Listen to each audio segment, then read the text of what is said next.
think we're just going to start, if that's okay. Just say hello. I'm Jack. I'm from Xledger, and just to let everyone know, we are recording the session today, just in case people want to know that. Probably just be the back of your heads, but just if you... just so everyone's aware. And just to give you a bit of background on Xledger, we were founded back in 2000, launched in 2006. Initially started in Norway, but also operate in the UK at the moment, and we focus on providing a true cloud automated finance software that allows you to have real-time insight into your data and also allows you to scale with your organisation. And the topic we want to talk about today is staying people focused in a digital finance world. As there's often a lot of theoretical benefits that are discussed when implementing a new software, but there's often a big gap when you actually come to implementing them. And often that can be down to how people have been engaged during that process. One of the things we often hear is that users can feel like changes are happening to them, but not with them. And one of the challenges that you often face with an implementation, and some of the challenges that can be avoided, are just getting the basics right, really. Making sure communication is key, and making sure leadership are also providing a really clearly defined vision of where you want to be as an organisation, and also feeding that into the values of your organisation, so people kind of understand what you're trying to do. So the areas that we're going to focus on today are how to start, because some people may have no experience of an implementation, and focusing on what and who you should involve in that process, the implementation itself, and how to keep people engaged during that process, and also how to keep that continued success. Once you've implemented a system, it doesn't just stop. You need to keep engaging people going forwards. And with me today, we've got Laura Jolly, who's one of my colleagues at Xledger, and I'll allow her to introduce herself in a moment, and also Richard Lee from the CFO Centre. Yeah, hi everyone. So my name's Laura. I'm a solution consultant at Xledger. I've implemented Xledger as a finance system. I now kind of am more on the kind of demonstration side. My background before that, I actually worked in a housing association, so I've kind of been there, the challenges of working in housing, but also been implementing a housing management system and a finance system within a housing association as well. So yeah, hopefully today will be insightful for yourselves, and I'll hand over to Richard. Hi, Richard Lee, and I work with the CFO Centre. CFO Centre provides part-time fractional CFO services to predominantly SME, that's small, medium-sized enterprises. We partner with Xledger, and I believe, Jack, I think you were saying a little bit earlier on that you have a system being implemented, and that is supported by one of my colleagues. Yeah. In that implementation. My own experience is that I'm an accountant by qualification. I worked for KPMG in London and Australia. Subsequent to that, worked in the commercial sector with a couple of PLCs.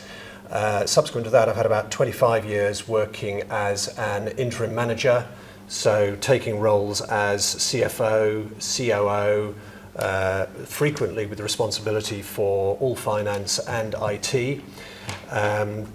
During that 25 years, maybe 3 clients or assignments in a year. So that's probably well in excess of 60 clients, and it's amazing. The common factor across all of those will be some form of change, whether it's just kind of gradual transitional improvement, frequently system implementations, and very often finance system implementation. And I can say over that, probably 40 years of a career, at the start of which IT was only just coming in, I have seen it done occasionally very well, frequently quite badly. And the number one criteria to think about in any organizational change is people and culture before you get onto tech or anything else. So I'm here, and I'm hoping, and I'm very happy to share stories, and I guess I may kind of ring a few bells with what Jack and Laura have to say. Yeah, absolutely. Lovely. So we're going to start with just a couple of questions, just for the audience just to scope who is in the room. So kind of first question to the audience. Any of you currently considering a new finance system? That's Fair fine. enough. So leads on to a different question. Anyone currently been through a digital transformation or a new finance system? You do have someone, yeah.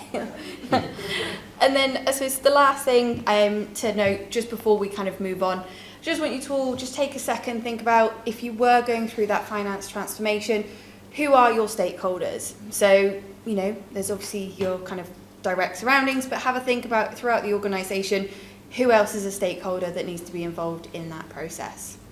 Okay. So we're going to start looking at when we are scoping a system. So there's lots to think about. Obviously, you know, the tech is kind of a major player in that. But kind of, I think what you need to start thinking about is who and, you know, who should be involved. Say, who are those stakeholders? So we know what is going on. So I'm going to hand over to Jack and Richard. So who do you think needs to be involved in that selection process?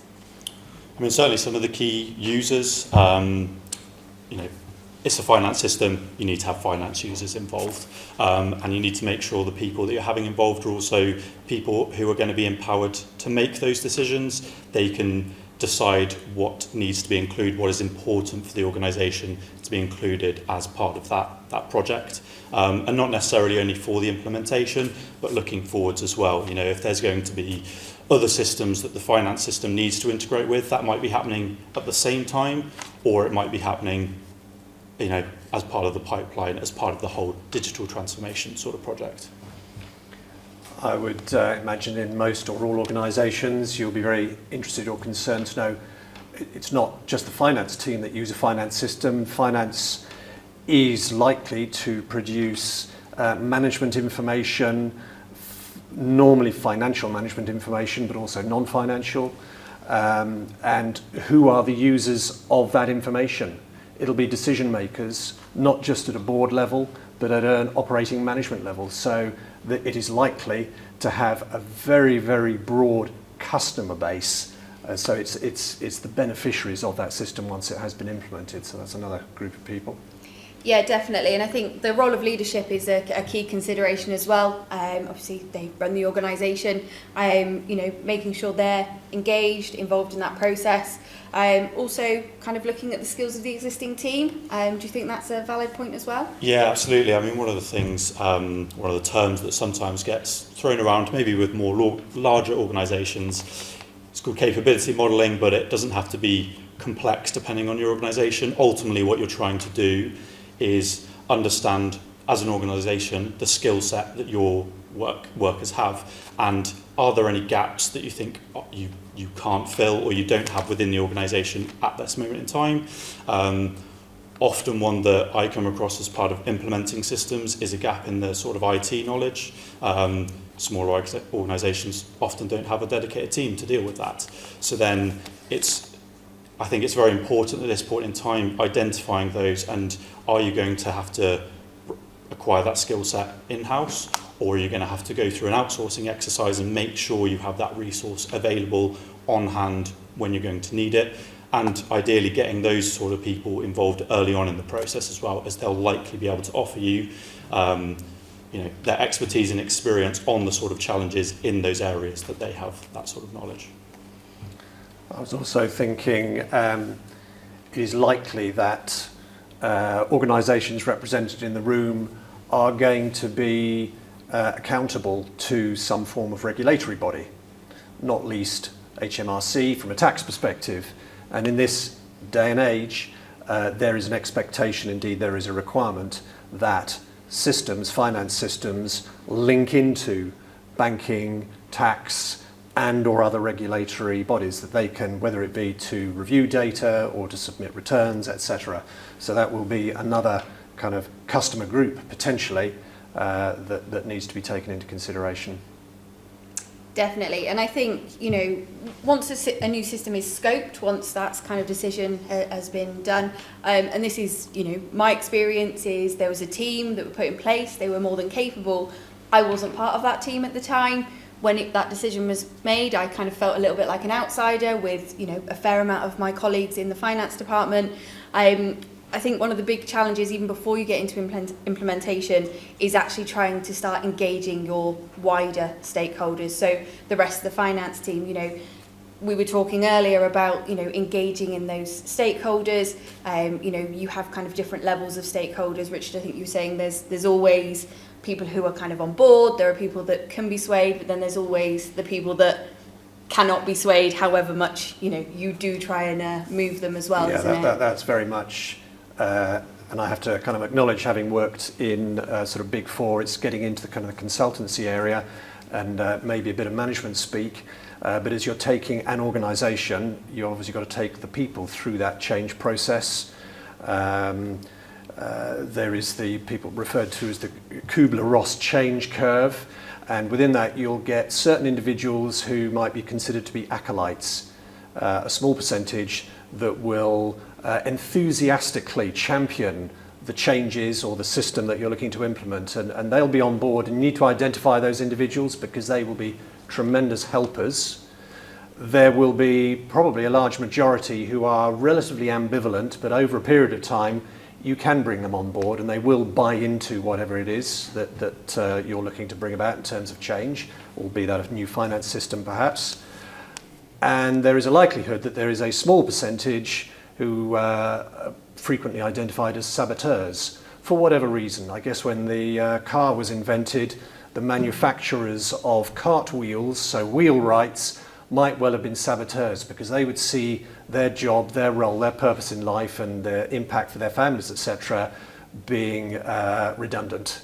So they could well be saboteurs, and indeed with any system coming in there might be somebody, and it's important to identify those individuals. Optimistically, there is the opportunity to convince, persuade, whether it be through retraining or whatever. Alternatively, if they represent a risk to the project or to the organisation, I use the term reservedly, they need to be dealt with appropriately. I have had on a number of occasions through many of my organisations had to make individuals redundant, and very pleasingly a number of individuals have subsequently come back to me and thanked me because of the nature of the direction, the embracing of technology, etc., and that they did not have a role or did not wish to embrace a role, but you know, rather than staying in a very unhappy position within an organisation, retrospectively they were saying, thank you very much, that was the best thing that ever happened. So I'm not saying that's how you deal with all saboteurs, and I use that term kind of reservedly, but it's important to bear in mind as you're looking to bring about change or introduce systems. Yeah, I think that's, you know, hits the nail on the head, as it were. The next part is obviously to move into implementation, how to engage, you know, how do you engage with that wider pool of stakeholders, as I say, not part of that selection process, you know, it's and also how do you keep them engaged throughout the process, because I've, you know, been on implementations on both sides of the fence. You're sat there in a day-long course and this bit isn't relevant to me, and you start daydreaming, and you know, I've been presenting and I've heard people's washing machines going, or they're having a conversation. It's trying to keep them engaged. Any thoughts kind of on that as well, Jack? Yeah, I mean, kind of following on from Richard's point, certainly from my perspective, when dealing with the implementation of the system, often I'm directly training the finance team, and there's always a mixture of characters that you're dealing with. As I said, some of them either are scared of change or just don't want it.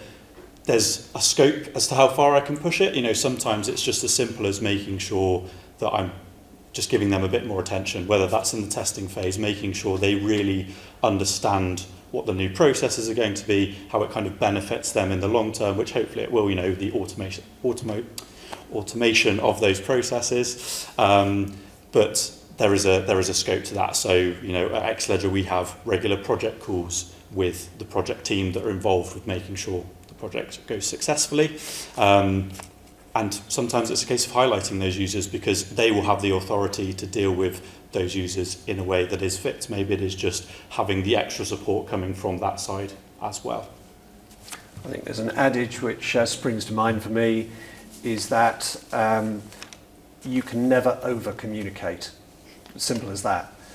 So depending upon the size of the change initiative, the project, system implementation, very important to have a communication plan, and you will communicate at lots of different levels, lots of different channels, be it meetings, be it newsletters, whatever, there'll be a whole range, but you can never over-communicate, but you will still be criticised by some for under-communicating. That's the way it goes. Yeah, exactly. I was listening to a podcast the other day which saying exactly the same thing. Need to make sure you communicate as much as possible, but it's also thinking about how you are communicating, using the right language. She actually kind of used you need to speak in year 7 kind of language. You need to explain it like you're explaining it to your mum. I say, sorry, mum.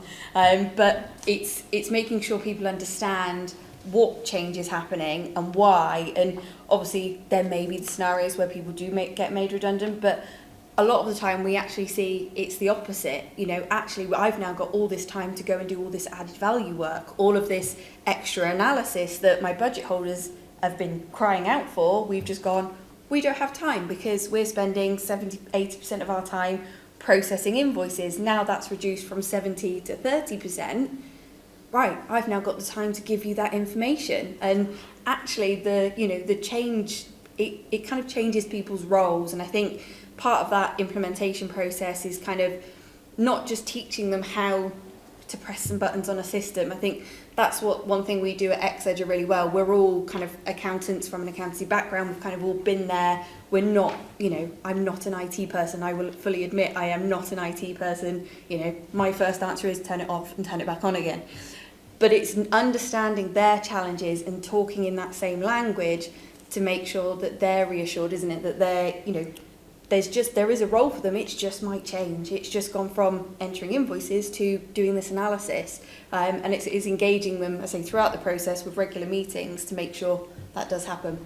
And I think some of the most successful projects I've had are where the finance team have been empowered to actually make decisions and influence how the new processes are going to be. So it might be that you've got the transactional people within the finance team sat on a call with me without the finance manager involved, so they don't feel like they have that person sitting over them, and they can give a bit more truthful input sometimes. Sometimes they just voice their frustrations, but often you can spend a bit more time digging into actually how they want things to work and understanding it from their perspective without the fear of maybe sounding stupid in front of people who they see as more senior to them. So I think it's important to give the right people the right space within the project to actually have their thoughts heard, and their experience of their processes is valid and very useful to building the system in a way that will benefit them going forwards. I was thinking another point is the need for a degree of formality and governance structure around any project, particularly where systems implementations are concerned. Thinking on a macro scale, systems implementations which have not gone well, including the Post Office and the NHS.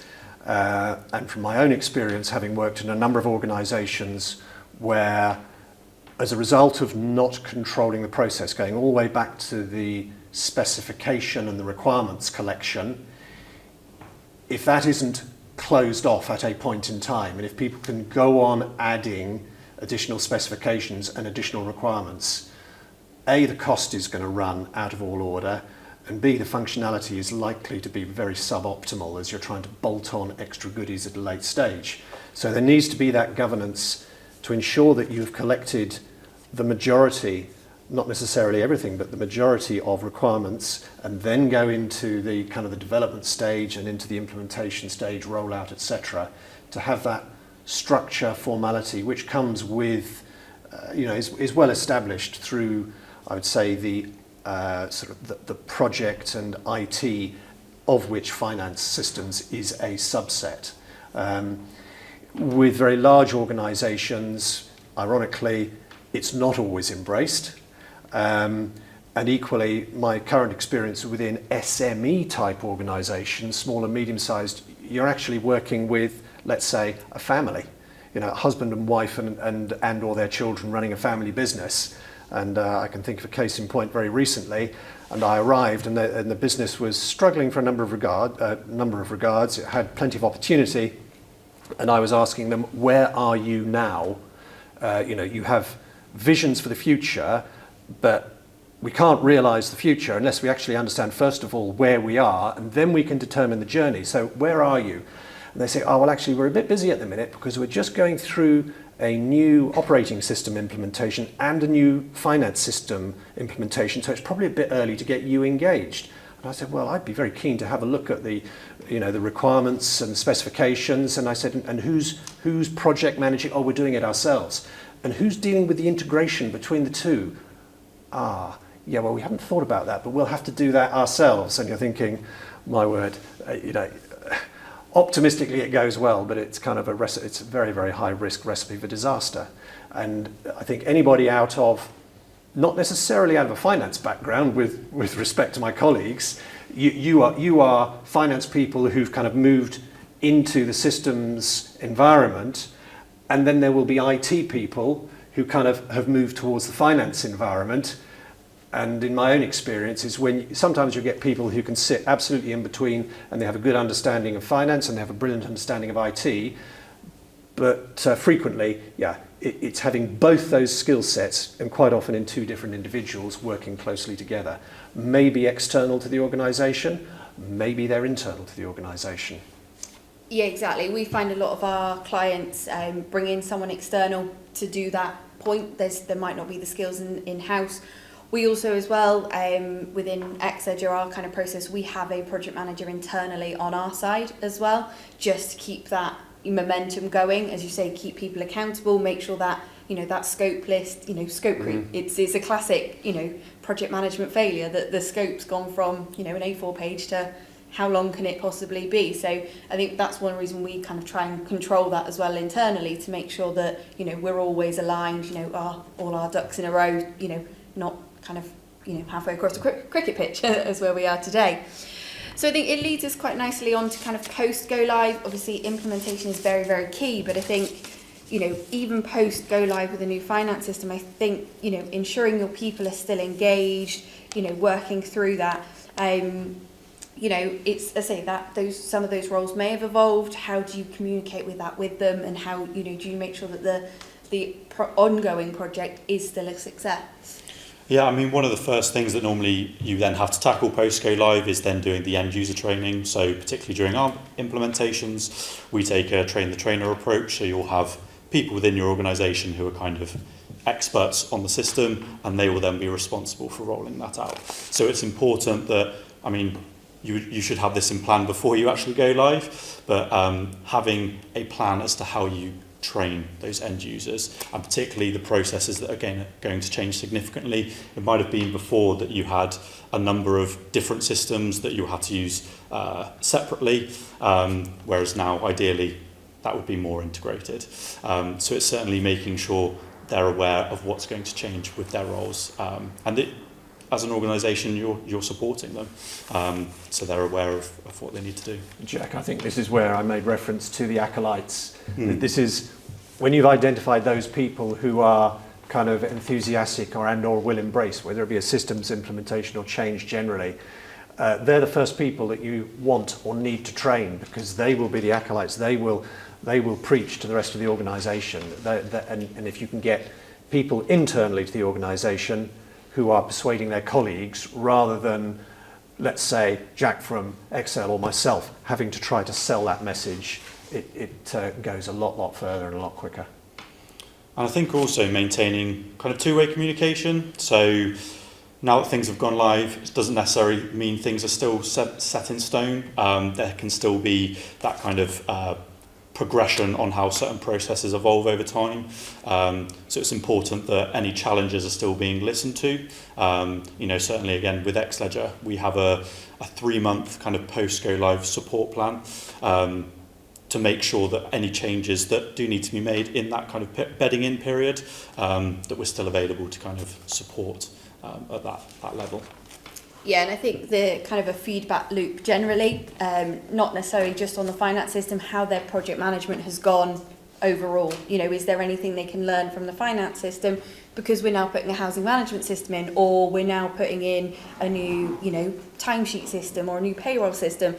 You know, internally, can we learn from that on a larger scale as well, rather than just, you know, siphoning it into that finance department as well?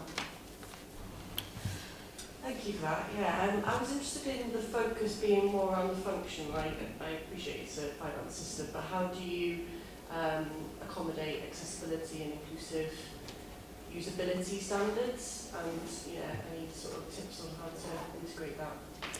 Yeah, it's something that comes up quite a lot in our demonstrations. You know, usability of the system, and that, you know, user accessibility is something we, you know, really strive to kind of be ahead in. We've put a lot of work in the last 12 to 18 months on that piece, making sure that it is user friendly. We actually work with a charity in Norway. The name escapes me, but it's a charity for the blind, to make sure that the system is, you know, inclusive for all. You know, we've got, you know, different contrasts we can do. You know, we've got employees internally who are visually impaired that can also, you know, use the system successfully. So we strive to meet those requirements and make sure that we're, you know, if we do get that feedback as well, we will, you know, work that into our kind of development plans. You know, we do constantly listen to our current clients, our, you know, potential, and what's going on in the market to make sure that we are as inclusive as possible.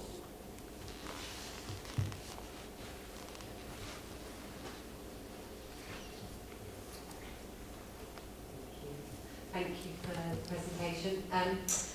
What would you say or is there one most common pitfall that an organisation falls foul of when they come to do things like this? What I've personally experienced is probably time management.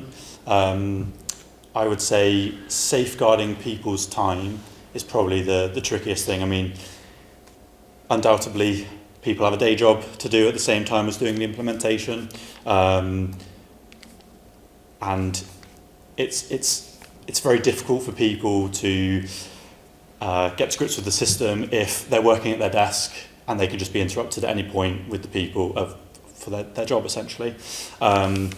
So I would say that's definitely the biggest challenge on how to tackle that. Certainly one of the ways that I've tried to tackle it when I'm doing an implementation, particularly during the pre-go live sort of phase, is we will safeguard time in their calendars with me. If it can be used as a drop-in session, but equally, if they don't use all of that time with me, usually they've then booked out a space, maybe they're working from home even. So it's very much a case of working out methods that work for them to make sure they're getting like focused quality time on on what they need to test really and train. So that's definitely the biggest one that I come across. I don't know if you've experienced any of this, you've got the same. The same, Yeah. essentially. It's that time management piece. They know it's a big undertaking. They, you know, at the beginning it's, yes, we understand, then things happen. They haven't realised that there's going to be an audit in 3 months' time. So actually, none of us can do anything in this month. Or, you know, 3 members of staff have got 2 weeks off in August. You know, we've had that come up quite recently. You know, we've had to delay the project because essentially August was a write-off. And I think it's something we've learned internally. We have now, our project managers have kind of a pre-kick-off meeting, essentially. So even before a kick-off meeting, a pre-meeting, just to kind of, is there anything in the calendar? Is there any audits coming up? Is there any kind of big organisational challenges? Also talking about other projects, you know, is there a housing management system going live at the same time? Is there, you know, what else is going on in the business? Obviously, my experience in housing association, mergers and acquisitions are rife. You know, is something like that going to happen? Are you know, we know they're not going to give us the details necessarily today, but if they're in talks with someone, is that going to affect the project? Or, you know, we've got clients that we're in the kind of, you know, in this kind of solution stage, as we call it. So they're kind of searching for that system where it's had to be put on pause because they are merging, and then it's a whole new project. So I think time is definitely the biggest thing, but I think, as Richard mentioned, that kind of scope creep as well. It's actually I'd quite like to do that as well, and that and that and that, and I think sometimes they just don't realise how much, you know, it's not just a case of turning it on. There's other considerations. Is that going to affect the rest of the business? And those considerations. So yeah, exactly what Jack said, but obviously that bigger piece as well. I think that I was talking about kind of, I say, project governance in the broadest sense, but those problems, yeah, I mean, I can identify and relate to those, seen that many times. Planning and communication, which ultimately is coming back to people. It's engaging people, recognising, because if through your communication plan at the outset, there's a clear understanding of, for example, the workloads. You know, if one has got, referring to finance, if you've got a key financial controller in a small organisation, they need to work with the current system to do the current job, and they'll be expected to inform in terms of the specifications and or kind of design, probably with system testing, etc., etc. And if you kind of put that down on a, I don't know, Gantt chart or something like that, you find out their workload has gone from 100 to 250%. But if you understand that in advance, then you know the timescale allowed and or the resource, any additional resource and backfilling and all that sort of thing. So that's planning and it's communication. And if you haven't got all of those individuals on board, it's never going to work anyway. Just one. I was going to say one final question. So you all get a coffee break. Don't want to eat up your coffee break time. I was going to ask, how long does it typically take for a project of this size? Do you want to? I was going to say, most of our implementations take typically between 4 to 6 months from kind of kick-off to going live is typically the timescale. But we don't just take a generic approach. We always look at what your requirements are. We work around your timescales. You know, are you implementing other systems like maybe a housing management system? Is it part of a wider piece of other systems that you're bringing on? Does it align with? Well, do you want to align it with your year end? Things like that. Yeah, exactly that. Obviously, it depends on the scope. I think most of our housing clients have been about 6 to 8 months, just more because of the complexity. They were both doing housing management systems at the same time, which obviously does add to that level of complexity there. But as Jack said, exactly, as part of the kind of scoping phase, we work with our clients to make sure that, are there any kind of months that aren't going to work, or, asking these questions. So at the outset, we're not going, it's going to be 3 months, and then a month in, we're going, actually, this is going to, be a lot longer. I found with Xledger it is a lot quicker than other finance systems. I've been involved in much bigger implementations that have taken, 2-3 years, but they've also cost considerably more. But I think we've got a really good implementation approach that kind of can, really condenses it, but meets all of the requirements. It's something that we strive for, that excellence, and make sure we're not going to do that, half a job. We want to get it done right. We want you to be happy throughout the whole process. It's that two-way communication part as well. Okay. Well, thank you everyone for your time. If you want any more information, we are on stand B2 downstairs. And then last little plug, because it is me as well. We have a housing podcast that's currently out, so if you'd like to have a listen, obviously there is a QR code here. Alternatively, I think if you go via LinkedIn on the Xledger page, you can also access the podcast from there. Talking with some more colleagues and some more colleagues from the CFO Centre about kind of implementing a new finance system. So, yeah, thank you very much for today. Thank you all.